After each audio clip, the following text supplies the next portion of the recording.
بسم اللہ الرحمن الرحیم۔ بہنوں، بھائیوں، دوستوں اور بزرگوں، آج ہم سورہ النساء کی آیت نمبر 37، 38، 39 اور 40 کی تفسیر پیش کر رہے ہیں۔ ترجمہ انگلش اور اردو میں صبح تلاوت کے ساتھ ہو چکا ہے۔ تو دوستو، اللہ تعالیٰ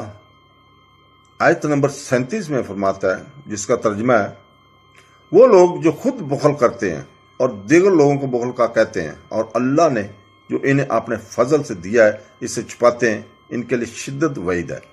اور کافروں کے لیے ہم نے ذلت کا عذاب تیار کر رکھا ہے۔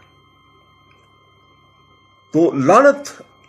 عرب میں بخل سے مراد یہ ہے کہ اللہ تعالیٰ نے اپنے فضل سے جو مال دیا اور اس میں سے سائل کو نہ دینا، اور بخل کی شرعی تعریف یہ ہے کہ جو چیز ذمہ میں واجب ہو اور ادا نہ کرنا۔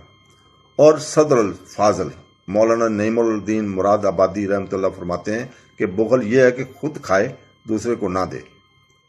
شخص یہ ہے کہ نہ کھائے نہ کھلائے، سخا یہ ہے کہ خود بھی کھائے اور دوسروں کو بھی کھلائے، جو دیا ہے کہ آپ نے کھائے اور دوسرے کو کھلائے۔ یہاں بخل سے مراد یہ ہے کہ نبی کریم صلی اللہ علیہ وسلم کی تورات میں مذکور اوصاف بیان کرنے میں بخل کرنا اور اس کا حکم دینا۔ شان نزول یہ آیت ان یہودی کے بارے میں نازل ہوئی جو تورات میں مذکور سید المرسلین صلی اللہ علیہ وسلم کے اوصاف بیان کرنے میں بخل کرتے اور چھپاتے تھے۔ ایک قول یہ ہے کہ اس سے مراد مال خرچ کرنے میں بخل کرنا ہے۔ حضرت ابو سعید خدری رضی اللہ تعالیٰ عنہ سے روایت ہے کہ سرور عالم صلی اللہ علیہ وسلم نے ارشاد فرمایا، وہ خصلتیں کسی مومن میں جمع نہیں ہو سکتی، بخل اور بد خلقی۔ تنبیہ اس سے موجودہ زمانے کے ان علماء کو عبرت حاصل کرنی چاہیے جو حضور پاک صلی اللہ علیہ وسلم کے اوصاف حمیدہ خود بھی بیان نہیں کرتے اور بیان کرنے والوں کو بھی طرح طرح کے ہیلے بہانے کر کے روکنے کی کوشش کرتے ہیں۔ اعلیٰ حضرت رحمۃ اللہ علیہ فرماتے ہیں کہ ذکر روح کے فضل کالے نقص جو آتے رہے۔ نوٹ: بخل کے بارے میں کافی تفصیل سورہ آل عمران آیت نمبر 180 میں گزر چکی ہے۔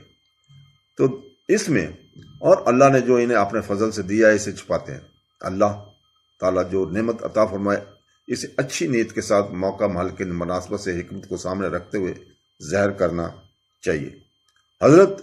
ابو الحوث رضی اللہ تعالیٰ فرماتے ہیں کہ میرے والد پرگندہ بال اور ناپسندہ حیبت میں سرور کائنات صلی اللہ علیہ وسلم کی بارگاہ میں حاضر ہوئے، تو آپ صلی اللہ علیہ وسلم نے ارشاد فرمایا کہ تیرے پاس مال نہیں؟ عرض کی یا رسول اللہ صلی اللہ علیہ وسلم، مجھے اللہ تعالیٰ نے ہر طرح کا مال عطا فرمایا۔ ارشاد فرمایا، اللہ تعالیٰ بندے کو جب کوئی نعمت عطا فرمائے تو اس کا اثر بندے پر دیکھنا پسند فرماتا ہے۔ مسئلہ اللہ تعالیٰ کی نعمت کا اظہار اخلاص کے ساتھ ہو تو یہ بھی شکر ہے، اور اس لیے آدمی کو اپنی حیثیت کے لائق جائز لباسوں میں بہترین لباس پہننا مستحب ہے۔ 38 نمبر میں آیت نمبر 38 سورہ النساء میں اللہ تعالیٰ فرماتے ہیں، جس کا ترجمہ ہے، اور وہ لوگ جو اپنے مال لوگوں کو دکھاوے کے لیے خرچ کرتے ہیں اور نہ اللہ پر ایمان لاتے ہیں اور نہ ہی آخرت کے دن پر، تو ان کے لیے شدت وعید ہے، اور جس کا ساتھی شیطان بن جائے تو وہ کتنا برا ساتھی ہوگا۔ اس میں بخل کی برائی بیان فرمانے کے بعد اب ان لوگوں کے بارے میں بتایا جا رہا ہے کہ جو شخص دکھاوے اور شہرت کے لیے مال خرچ کرتا ہے اور اللہ تعالیٰ کی رضا کا حصول ان کا مقصد نہیں ہوتا، یہ بھی اسی حکم میں داخل ہیں اور جو اوپر گزرا ہے۔ اس سے ان لوگوں کی عبرت پکڑنی چاہیے جو نیک کاموں میں لاکھوں روپے خرچ کرتے ہیں لیکن مقصد صرف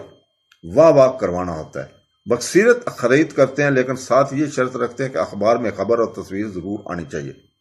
اسی طرح شادیوں کے فضول رسومات میں لاکھوں روپے اڑا دینے والے بھی عبرت حاصل کریں، جو صرف اس لیے رسمیں کرتے ہیں کہ اگر یہ رسمیں بھرپور انداز میں نہ کی گئیں تو لوگ کیا کہیں گے، فلاں نے اتنا خرچ کیا تھا اور کیوں پیچھے رہوں۔ حضرت محمود بن لبید رضی اللہ تعالیٰ سے روایت ہے کہ تاجدار رسالت صلی اللہ علیہ وسلم نے ارشاد فرمایا، مجھے تم پر سب سے زیادہ شرک اصغر یعنی دکھاوے میں مبتلا ہونے کا خوف ہے۔ اللہ تعالیٰ قیامت کے دن کچھ لوگوں کو ان کے حساب کے وقت ارشاد فرمائے گا کہ ان لوگوں کے پاس جاؤ جن کے لیے دنیا میں تم دکھاوا کرتے تھے، اور دیکھو کیا تم ان کے پاس کوئی جزا پاتے ہو۔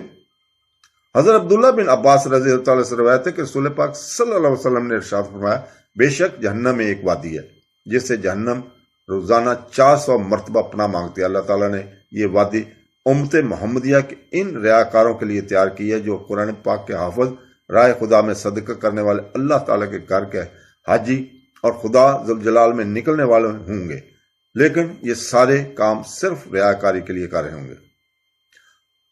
دنیا میں شیطان کا ساتھی اس طرح ہوگا کہ وہ شیطانی کام کرے گا اور اس شیطانی کام کر کے خوش کرے گا، کیونکہ جو شیطان کو خوش کرتا ہے شیطان اس کے ساتھ رہتا ہے، حتیٰ کہ کھانے پینے، رات بسر کرنے اور دیگر کئی معاملات میں شریک ہو جاتا ہے۔ اس لیے یہ حکم ہے کہ ہر جائز کام بسم اللہ پڑھ کر شروع کیا جائے تاکہ شیطان کے روک ہو، اور آخرت میں شیطان کا ساتھی ہونا یوں ہوگا وہ ایک شیطان کے ساتھ آتشی زنجیر میں جکڑا ہوا ہوگا۔ یہ وعید خاص گناہوں کے ذریعے شیطان کا ساتھی بننے کے بارے میں ہے، اور جس کا ساتھی شیطان ہوگا وہ اپنے انجام پر خود ہی غور کر لیا کہ کیسا ہوگا۔ شیطان مختلف انداز میں انسانوں کو بھگائے گا اور اللہ تعالیٰ کی عبادت اور محمداری کرنے سے روکتا ہے، جس سے شیطان پہلے انسان کو اللہ تعالیٰ کی اطاعت و عبادت سے روکتا ہے۔ اگر اللہ تعالیٰ انسان کو شیطان سے محفوظ کر لیتا ہے تو انسان شیطان کو یہ کہہ کر دور کر دیتا ہے کہ مجھے اللہ تعالیٰ کی اطاعت و عبادت کی بہت سخت ضرورت ہے، کیونکہ مجھے اس دار فانی سے آخرت کے لیے تو شاہ زور اور تیار کرنا بہت ضروری ہے، اس کے بغیر آخرت کا سفر ممکن نہیں۔ تو دوستو، اللہ تعالیٰ سورہ النساء کی آیت نمبر 39 میں فرماتا ہے، جس کا ترجمہ ہے، اور اگر وہ اللہ اور قیامت پر مان لاتے اور اللہ کے دیے ہوئے رزق میں سے اس کی راہ میں خرچ کرتے تو ان کا کیا نقصان تھا، اور اللہ انہیں جانتا ہے۔ تو دوستو، دکھاوے کے طور پر مال خرچ کرنے والے کو تنبیہ کی جا رہی ہے کہ اگر اللہ تعالیٰ پر اور آخرت پر صحیح مان لاتے اور اللہ تعالیٰ کے دیے ہوئے مال میں سے اس کی رضا اور خوشنودی حاصل کرنے کے لیے خرچ کرتے تو اس میں سراسر ان کا نفع ہی تھا۔ معلوم ہوا کہ راہ خدا میں خرچ کرتے وقت اللہ تعالیٰ کی رضا اور ثواب حاصل کرنے کی نیت ہونی چاہیے، بصرف دیگر عمل ضائع ہو جائے گا اور اس پر سزا بھی ملے گی۔ آیت نمبر 40 میں سورہ النساء کی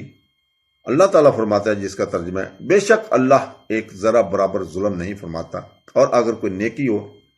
تو وہ اسے کئی گنا بڑھا دیتا ہے اور اپنے پاس سے بہت بڑا ثواب عطا فرماتا ہے۔ اللہ تعالیٰ اس سے پاک ہے کہ وہ کسی ایک کے ذریعے جتنا بھی ظلم فرمائے۔ یہاں یہ بات اس معنی میں ہے کہ اللہ تعالیٰ کسی کے نیک اعمال بغیر کسی وجہ کے ضائع نہیں فرما کر ان کی سزا سے محروم کر دے، یا کسی مجرم کو اس کے جرم سے زیادہ سزا دے دے، یہ ان کی شان کے لائق نہیں ہے، بلکہ اپنے فضل و رحمت سے نیکی کا ثواب عمل کے مقابلے میں بہت زیادہ عطا فرماتا ہے۔ حضرت انس بن مالک رضی اللہ تعالیٰ عنہ سے روایت ہے کہ رسول پاک صلی اللہ علیہ وسلم نے ارشاد فرمایا، اللہ تعالیٰ ظلم سے پاک ہے، مومن نیکی کرتا ہے تو دنیا میں رزق اور آخرت میں جنت کی صورت میں ثواب پاتا ہے، اور کافر کوئی نیکی کرتا ہے تو اس کے لیے بدلے دنیا میں ہی اسے رزق دے دیا جاتا ہے، اور قیامت کے دن اس کے پاس کوئی نیکی نہ ہوگی جس پر اسے جزا ملے گی۔ تو دوستو، اللہ تعالیٰ ہمیں قرآن پڑھنے، حدیث پڑھنے، تفسیر پڑھنے اور اپنے پیارے اسلام کے قرآن و پاک کی روح سے اس کے اوپر عمل کرنے کی توفیق عطا فرمائے۔ آمین ثم آمین۔ اللہ حافظ۔